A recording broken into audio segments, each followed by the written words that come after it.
அனைவருக்கும் வணக்கம். இன்னைக்கு வீடியோவில் என்ன பார்க்க போகிறோம் அப்படின்னா, ஆடி மாதம் அப்படின்னு பார்த்தீங்கன்னா இறை வழிபாட்டுக்கு ஒரு முக்கியமான மாதம் அப்படின்னு சொல்லலாங்க. உலகம் முழுவதிலும் இருக்கக்கூடிய எல்லா அம்மன் கோவில்லையுமே சிறப்பாக விழா எடுத்து பக்தர்கள் கொண்டாடி வரக்கூடிய காலகட்டம் இந்த ஆடி மாதம் அப்படின்னு சொல்லலாம். ஆனால் ஆடி மாதம் அப்படிங்கிறது எப்படி உருவானது, எதனால் இந்த ஆடி மாதங்கிற பெயர் வந்தது அப்படிங்கிறது ரொம்ப ரொம்ப முக்கியத்துவமாக சொல்கிறாங்க. குறிப்பிட்டு ஆடி முடிஞ்சு ஆவணி பிறந்தாச்சு. ஆடி மாத முதல் வெள்ளி சொர்ணாம்பிகை, இரண்டாவது வெள்ளி அங்காள பரமேஸ்வரி, மூன்றாவது காளியம்பாள், நாலாவது வெள்ளி காமாட்சி அம்மன்னு நம்ம கும்பிடணும் அப்படின்னு சொல்லுவாங்க. ஒருவேளை இந்த ஆடி மாதத்துக்கு 5 வெள்ளிக்கிழமை இருந்தால் நம்ம வணங்க வேண்டிய தெய்வம் வரலட்சுமி. இப்படி இந்த ஆடி மாதம் அப்படின்னு பார்த்திங்கன்னா ரொம்ப ரொம்ப நல்லது. சரி, கதையாக ஆடி மாதம் பிறந்தது பற்றி ஒரு கதை சொல்கிறாங்க. அது என்ன அப்படின்னு பார்த்துடலாங்க. அப்படி நம்ம இதை பார்க்குறதுக்கு முன்னாடி நீங்கள் இந்த வீடியோவை ஸ்கிப் பண்ணாமல் பாருங்கள். அதோடு இந்த ஆடி மாதத்தில் உங்கள் ஊரில் என்னெல்லாம் சிறப்பு அப்படிங்கிறத மறக்காமல் கமெண்ட் பாக்ஸில் பதிவிடுங்க. பொதுவாக தண்ணீர், அதாவது நீர்நிலைகள் இருக்கிற இடத்துல ஆடி மாதத்தை ரொம்ப விசேஷமாக கொண்டாடுவாங்க. குறிப்பிட்டு சேலம் மாவட்டத்திலெல்லாம் தேங்காய் சுடுவது அப்படின்னு பார்த்துருப்போம். அதே போல் தாலி மாற்றுறது, ஆறுகளில் போயிட்டு குளிச்சுட்டு அங்கு வழிபாடு செய்கிறது, அப்படி நிறைய விஷயங்கள் இந்த ஆடி மாதத்தில் நடக்கிறத பார்க்க முடியும். அதே போல் உங்கள் ஊர்லேயும் இந்த மாதத்துக்கு அப்படின்னு ஒரு தனி சிறப்பு இருக்கா, அல்லது உங்கள் வீட்டில் ஆடி மாதத்தில் இந்த மாதிரியான வழிபாடை நான் செய்வேன் அப்படின்னு உங்களுக்கும் தெரிஞ்சால் மறக்காமல் கீழே கமெண்ட் பாக்ஸில் பதிவிடுங்க. மேலும் இந்த வீடியோவை பார்த்துட்டே வாங்க. ஆடிய பீட மாதம் அப்படின்னு சொல்லுவாங்க. அது ஏன் அப்படி சொல்கிறாங்க அப்படிங்கிறத நான் சொல்லியிருக்கேன். மேலும் நீங்கள் இன்னும் உற்சாகம் டிவி சேனலை சப்ஸ்கிரைப் பண்ணாமல் இருந்தால் சப்ஸ்கிரைப் பண்ணிக்கோங்க. கூடவே இருக்க பெல் ஐக்கானை மறக்காமல் கிளிக் பண்ணிடுங்க. வாங்க வீடியோக்குள்ளே போகலாம். ஆடி என்ற தேவலோக மங்கை சிவன் மேலே காதல் வைப்பட்டு இருந்தாங்களாம்.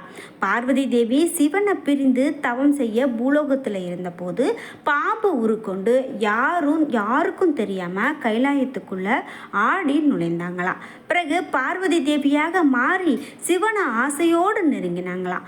ஆடி சிவனை நெருங்க நெருங்க ஒருவித கசப்பு சுவையை நாவில் உணர்ந்த சிவபெருமான் தன்னை நெருங்குவது தன்னுடைய மனைவி பார்வதி தேவி இல்லை அப்படிங்கிறது புரிஞ்சுக்கிட்டாராம். இதனால கடும் கோபத்தோட தன்னுடைய சூலாயுதத்தால ஆடிய குத்த முயன்றாராம்.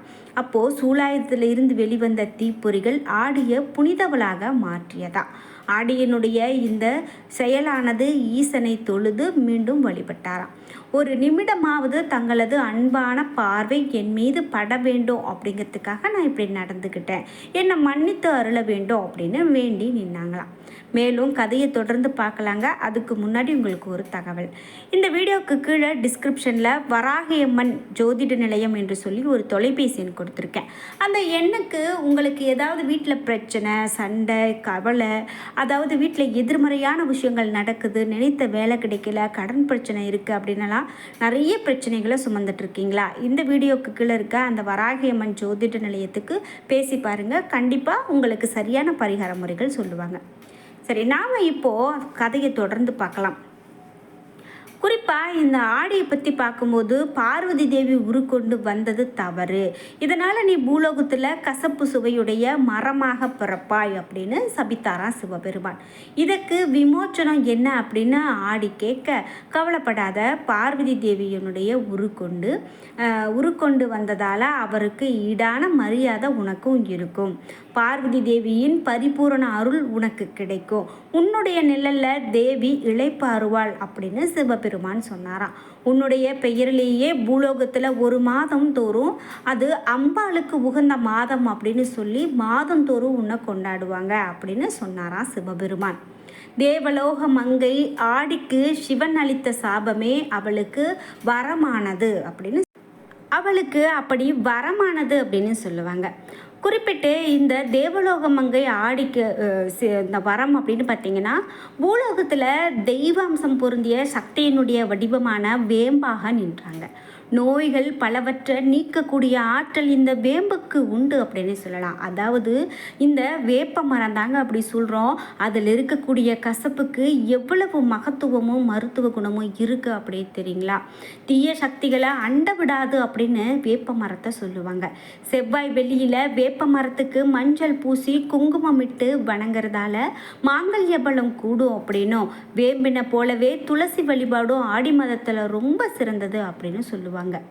இப்படி நிறைய விஷயங்கள் இந்த ஆடி மாதத்தில் செய்யக்கூடியதோ, அதாவது கூழ் ஊற்றக்கூடியது, இது எல்லாத்துக்குமே ஒவ்வொரு காரணம் இருக்குங்க. சரி, இப்போது ஆடியை ஏன் பீட மாதம் அப்படின்னு சொல்கிறாங்க? இந்த மாதத்தில் மேலும் என்னெல்லாம் சிறப்பு, இதை பற்றி தெரிஞ்சுக்கலாம். ஆடி மாதம் இறை வழிபாட்டுக்கு உரிய மாதங்கிறது நம்ம எல்லாருக்கும் தெரியும். குறிப்பிட்டு பெண் மாதமான ஆடி மாதத்தை கற்கடக மாதம் அப்படின்னு சொல்லுவாங்க. மேலும் பண்டிகையினுடைய தொடக்கம் இந்த ஆடி மாதத்தை கணக்கிட்டு தான் சொல்லப்படுது.